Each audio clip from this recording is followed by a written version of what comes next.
તાપીમાં સરસ્વતી સાધના યોજના અંતર્ગત અપાતી સાયકલ 1.5 વર્ષથી કાટ ખાઈ રહી હતી। શાળા પ્રવેશોત્સવ નજીક આવતા હવે તમામ સાયકલનું રંગરોગાન શરૂ કરી દેવાયું। આ સાયકલ વ્યારા સુગરના મેદાન નજીક છેલ્લા ઘણા સમયથી ધૂળ ખાઈ રહી હતી। પ્રજાના ટેક્સના વિદ્યાર્થીઓ માટે ચાલતી યોજનાની સાયકલોની જાણે કે અધિકારીઓ કે નેતાને કોઈ દરકાર ન હોય તેવો ઘાટ ઘડાયો છે। શિક્ષણ મંત્રી કુબેર ડિંડોરને આ અંગે સવાલ પૂછાયો તો જાણે જવાબ આપતા ખચકાયા હોય તેવી સ્થિતિ ઊભી થઈ। કહ્યું કે આ મામલે હકીકતલક્ષી રિપોર્ટ મંગાવી તપાસ કરાવીશું। કોંગ્રેસે આ મામલે સરકાર પર પ્રહાર કરતા કહ્યું કે શિક્ષણ મંત્રી આ વિસ્તારના પ્રવાસે આવવાના હોવાથી સાયકલનું રંગરોગાન કરી સાયકલ બીજી જગ્યાએ પધરાવી દેવાનું કૌભાંડ ચાલી રહ્યું છે।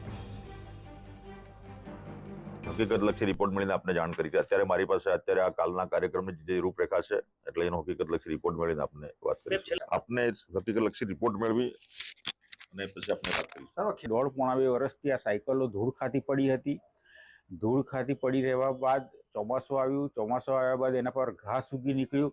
તેમ છતાં એ સાયકલ ત્યાંથી હટાવવામાં આવી નહોતી અને રાતોરાત અત્યારે શિક્ષણ મંત્રી આ વિસ્તારના પ્રવાસે આવવાના હોવાથી એને રંગરોગાન કરીને ફરી પાછા કોઈને પધરાવી દેવાનું કૌભાંડ કરવામાં આવી રહ્યું હોય એવું મેં લાગી રહ્યું છે।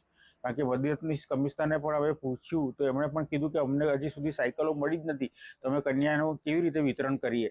તો આ સાયકલો કોની છે, કઈ રીતે આ 1.5 વર્ષથી કમ્પાઉન્ડમાં પડી રહી છે અને જેની છે એને કેમ નથી આપવામાં આવી એ મોટો તપાસનો